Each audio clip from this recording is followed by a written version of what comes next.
The most common place in society where you have cross-category interactions is by gender. That is, everybody, most of us, spend most of our lives in mixed gender groups. And the contrast then is very likely to make gender a salient status characteristic. It's one of the things that people notice. If people are describing somebody, they almost always include gender. When people come into a mixed gender group, they almost always notice it. They may not talk about it, they may not make a point of it, but they notice it. Same thing if they come into a same-sex group, they notice that too. But whatever it is, it's a salient characteristic. And of the status characteristics in society, it's the one where you most often have cross-group interaction. And as long as there's a contrast, that as long as you notice that there are both women and men there, that's going to make it salient. People are going to notice it. We'll get back into that in a little bit more detail later. But the point is, when you have any kind of contrast in status, it becomes salient. But the important thing is the contrast triggers the salience. It makes it important. In organizations, there's all kinds of legal and informal norms saying we really shouldn't pay attention to gender in terms of pay, in terms of promotion, in terms of the way we treat people. But you still find that there's processes that are maintaining the gender inequality in pay, in job definitions, in authority structures. Ridgway observed in her article is when you have a new situation, you're going to see a stronger effect of gender than in established ones. Because in established corporations, for instance, they're likely to have gender equality laws and practices. In a new one, they're much less likely to have those. So, for instance, tech companies, it's a new kind of corporation, and you find really strong gender inequalities in tech companies, a lot more than you find in older corporations, because they're new. The gender is having an effect, but they don't yet have all of the equating rules and practices. Same thing in domestic partnerships. The inequality in a domestic partnership is larger than the inequality in marriages, because in marriages we have all kinds of cultural norms now that say these people should be equal. Well, domestic partnerships, people who are forming what looks like a family except they're not married, don't yet have those established. So the gender inequality there is usually greater. Any kind of new situation is unlikely to have established all of the practices and norms that are promoting equality. And therefore, in a new situation, the gender inequality is likely to be most noticeable.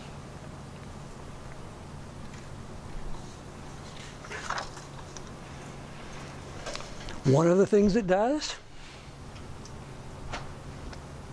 for the parents of teenagers has to do with drinking. We know that the most important factor in whether a teenager is a drinker or an abstainer is the peer group, and especially what they call their best friends, which you as a sociologist would call their reference group. Those are the most influential. All of my best friends drink, well, I want to drink too. All of my best friends abstain, I want to abstain too. In a mixed gender group of best friends, one of the interesting things they find is the boys influence the girls. That is, if the boys drink, the girls drink. If the boys don't drink, the girls don't drink. The girls don't influence the boys. And so if you control all of the other effects, the effects of what the family wants, the school wants, the religiosity, all of those, you're still getting a gender effect on adults. Same sort of thing. Use of recreational drugs, men influence women much more than women influence men. Risky sexual behaviors, men influence women more than women influence men. So you're seeing strong gender effects on influence in lots of different settings. I like those cases because they really have almost nothing to do with gender. They're just things that people do. Class processes usually get activated when you have cross-interaction. For instance, you have middle-class teachers who are sometimes dealing with working-class parents. That gives that biases the sorts of interaction that take place among the teachers and the parents. Same thing happens if you have middle-class teachers interacting with upper-class, rich parents. Biases the interaction among them because it's a class status difference. Shows up in doctors' offices, shows up in employment situations, particularly in interview situations. One of the things that you get by being in a favored socioeconomic position is you understand the rules better. You know how important it is to do things in a certain way.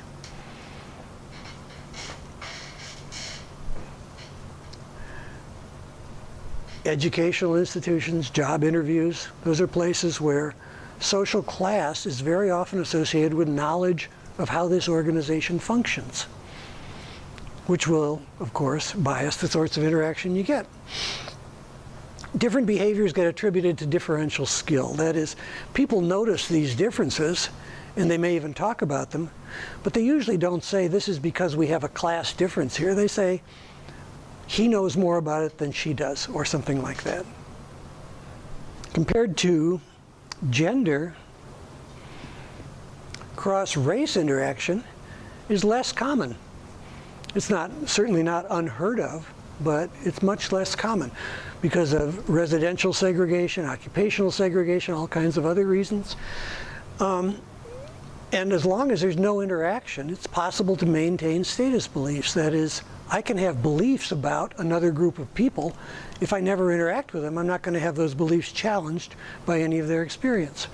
So race, gender beliefs tend to be very resistant to change. Recently, you can see some things that are making a difference. Ethnicity, the numbers of people moving into a country, especially from migration. The fact that we had an African-American president, very visible. Increasing income and political equality. So there's changes that tend to challenge the status beliefs, but the status beliefs are still there. And, sorry, and I think they probably are easier to maintain because there is less cross-race interaction than there is, for instance, cross-gender interaction. Responses to status challenges, isolation, reasserting position, same as you get in other cases. But, sorry, the big three of statuses in our society and in most societies are race and gender and economic. And all of them have very similar consequences. Most of the things you say about cross-race interaction, you could also say about cross-gender interaction or cross-class interaction. So overall, status beliefs are important. They show up whenever there's mixed status interaction. They create and they maintain inequality. They all have to do with esteem, respect, and competence. Not actual competence, but imputed or inferred or guessed competence. Status beliefs are based on culture, not on material.